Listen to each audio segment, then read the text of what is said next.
ChatGPT Codex est désormais disponible pour tous les utilisateurs payants de ChatGPT et non plus les utilisateurs qui avaient l'abonnement à 200 $ par mois, c'est-à-dire les utilisateurs pro. Ce sont désormais des utilisateurs plus, donc ceux qui ont l'abonnement à 20 $ par mois, qui peuvent profiter de ChatGPT Codex avec la nouvelle mise à jour qui vient tout juste de sortir. Alors, Codex, qu'est-ce que c'est? C'est un agent IA qui va nous permettre de collaborer avec ChatGPT directement sur nos repos, nos dépôts GitHub.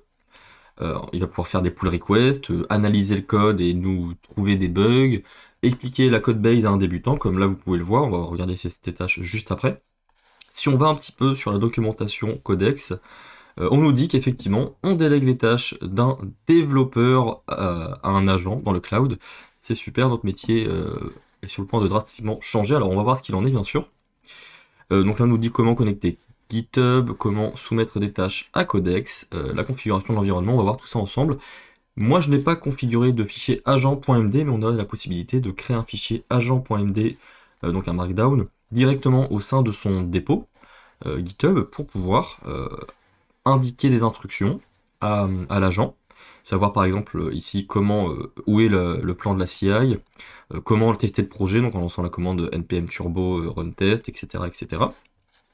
Et aussi, on peut lui indiquer des instructions pour qu'il rédige correctement les pull requests.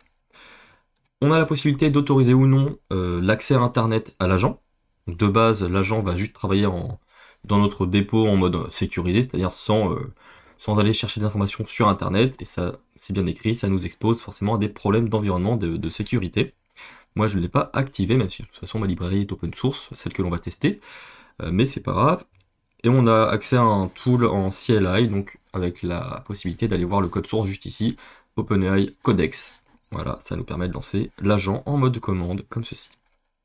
Ok, alors si on va regarder ici, j'ai fait un premier test avec une librairie que je suis actuellement en train de travailler dessus, qui va nous permettre dans Symfony d'ajouter des alertes, des toasts, facilement avec Symfony en PHP. UX Suite Alert. Donc là, je lui ai demandé de me corriger un bug. Donc a priori, il m'a trouvé ceci. To use named parameter. Donc ça, c'est juste pour la clarification de la fonction. Il a ajusté des tests. Donc après, il n'a pas vraiment trouvé de bug, mais il m'a optimisé quelque chose. Quelques petits bouts de code. Donc là, on voit comment ça se présente. C'est assez joli. Ça se lit bien. Et on a, donc ça, c'est le guide diff. Et on a les journaux où il nous montre tout ce qu'il a fait en fait. Ici, ça part en gros, il va regarder un peu tous les fichiers qu'il y a. Donc, il regarde d'abord s'il a un fichier agent.md. Il n'y en a pas. Ensuite, il fait un readme. Et après, il examine tous les fichiers qui sont dans le repo, tout simplement. Hop. Expliquer la code base à un débutant. Donc là, c'est tout simplement un texte avec l'explication de la code base. Donc là, je suis sur mon projet UX Suite Alert. Je vais pouvoir aller en haut dans Paramètres Codex. Et là, ici, donc on peut déjà lui donner une instruction personnalisée si on veut. On a la possibilité de choisir le format d'affichage du diff. Je vais laisser comme ça. Et le format de la branche lorsque ChatGPT va créer des branches pour les pull requests. Environnement. Et là, je vais pouvoir créer un nouvel environnement. Je vais choisir ma librairie UX Data Table.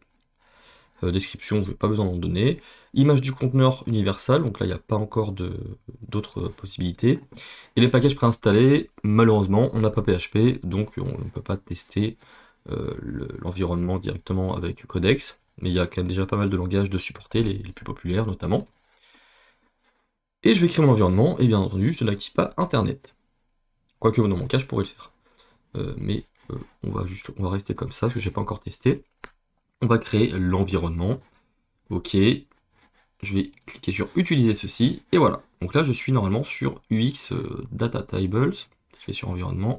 Je clique là. Ouais, c'est ça. Donc c'est un identifiant ici qu'on voit là. On l'utilise. J'ai du coup une tâche à lui faire. C'est-à-dire que dans ma librairie UX Data Table, que vous pouvez bien sûr d'ailleurs télécharger si vous utilisez Symfony pour créer des tableaux dynamiques avec datatable.net en JavaScript, et donc tout va se passer en PHP, le JavaScript va être géré automatiquement. Voilà, n'hésitez pas à laisser l'étoile si vous aimez le produit, la librairie, pardon, ça ferait super plaisir, merci. Et du coup, si je vais dans les dépendances, en fait, on voit que PDFMake est en version 0.2.20, Et moi, dans ma librairie, j'ai la 0.2.19. Et datatab.net select, il est en 3.0.1. Et moi, j'ai la 3.0.0, qui est juste ici. Voilà. Donc je vais demander de me mettre à jour ces deux librairies. Si je vais sur Codex, peux-tu mettre à jour la librairie PDF Make vers la version 3.0.1 et non pardon, c'est 0.2.20 celle-ci, et datatab.net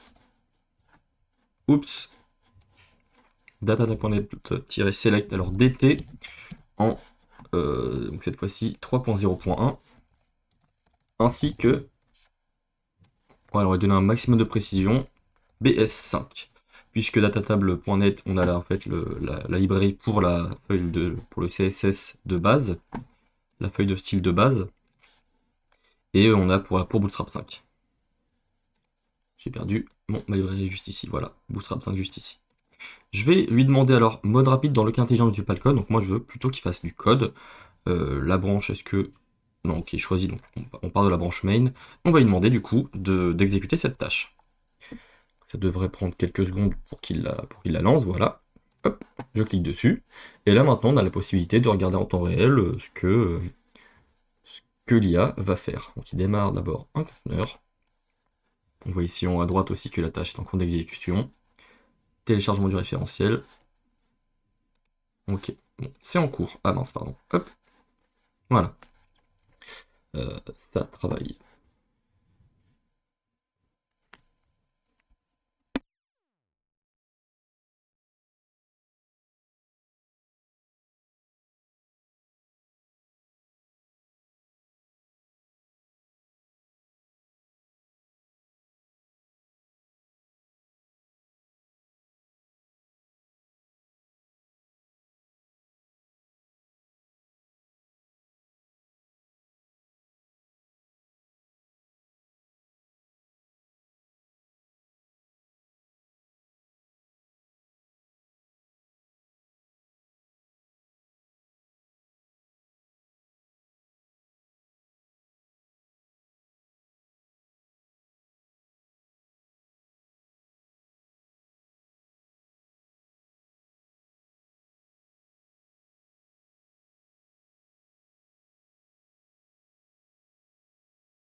Hop, et on se retrouve avec une PR mise à jour. Donc vous avez vu les journaux qui ont défilé. Donc il a beaucoup travaillé, il a fait une grosse recherche dans ma codebase. Et si on regarde le guide diff, on remarque database 5 dt 3.0.1, parfait. C'est tout simplement parfait, PDF Make, et il a fait aussi les mises à jour sur les peer dependencies et les dev dependencies. Donc c'est nickel. Donc il a essayé de faire un npm install pour tester, mais comme c'est une librairie Symfony UX, là ici ça ne fonctionne pas. En tout cas, j'ai pas configuré pour que ça puisse fonctionner. On crée la demande d'extraction, donc la pull request. On va aller ici, sur mon projet. Je vais là, je vais aller dans la partie pull request, et bah voilà. Elle vient tout juste d'être créée. Donc il y a un tag codex qui s'est mis. Je le regarde juste ici.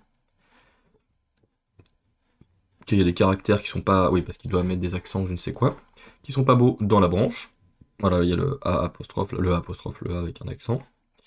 Donc là, il y a les tests de code qui s'effectuent sur la CI. On a bien l'APR ici qui me propose les modifications de version. Et une fois que tout va être au vert, je vais pouvoir merger cette pull request. Et on va pouvoir dire GG à l'IA, du coup à Codex, qui m'a fait ça en quelques secondes, en une minute peut-être. Mais bon, ça m'aurait peut-être pris moins de temps à faire, mais bon, c'est juste pour prouver que c'est quelque chose qui, en tout cas, est fonctionnel. Dans ici un cas très très simple, bien sûr. Donc ça, c'est en train de tester sur PHP 8.2 et 8.4. Ok, c'est bon. On merge. Et on a bien notre librairie qui a été mise à jour du coup. Et merci de regarder la vidéo jusqu'au bout. Si elle vous a plu, n'hésitez pas à laisser un pouce bleu. Si vous n'êtes pas abonné, n'hésitez pas à vous abonner pour ne rien manquer des prochaines vidéos. Et je vous retrouve très bientôt pour une nouvelle vidéo. Allez, salut tout le monde.